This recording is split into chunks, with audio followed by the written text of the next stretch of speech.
गुरुजी, युक्तेश्वर गिरिजी महाराज कह रहे हैं, जब आप बीमार हो तब भी बीमारी की वास्तविकता पर अविश्वास करें। कल्पना वह द्वार है जिसके माध्यम से रोग और उपचार दोनों प्रवेश करते हैं। इसका सदुपयोग कैसे करें गुरुजी?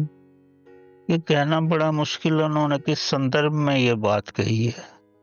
उनकी अवस्था क्या थी जब उन्होंने ये अभिव्यक्ति की है।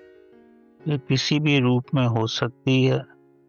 इसके बारे में कुछ भी कहना स्वयं को भ्रमित करना ही है।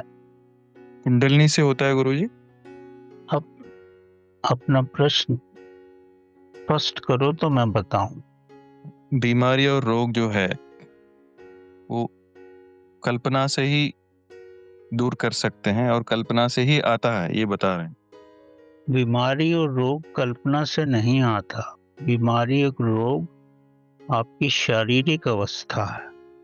अगर आप शारीरिक अवस्था के बारे में बात कर रहे हो तो वो आपके शरीर से आता है। जी। जब आपके शरीर में पांचों तत्वों का बैलेंस अनुपात बराबर नहीं होता तो ही बीमारी का आविर्भाव होता है। इस संसार में आपके बस में बहुत कम है।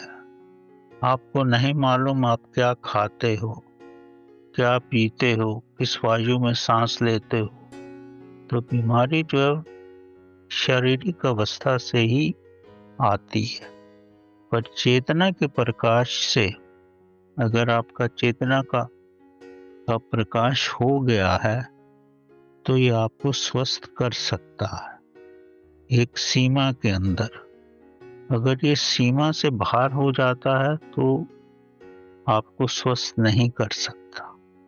अगर बीमारी किसी भी आक्रामक रोग से आई है जिसमें छोटे छोटे जंतुओं का या कीड़ों का इफेक्ट होता है, ये वायरस जिसे कह सकते हो आप, तो चेतना जो है उस पर प्रभाव नहीं डालती। जो पांच तत्वों से बीमारी असंतुलन से पैदा हुई है, चेतना उसको प्रभावित कर सकती है। अगर आप वायरस खाना खा लो तो उसके जर्म को मारने के लिए आपको वैसी ही दवा खानी पड़ेगी। चेतना का उस पर प्रभाव नहीं पड़ेगा। योगानंदा जी ने अपनी पुस्तक में बड़े स्पष्ट करके ये लिखा भी है। आप ऑटोबायोग्राफी ऑफ योगी पढ़ो, आपको इसका आभास हो जाएगा।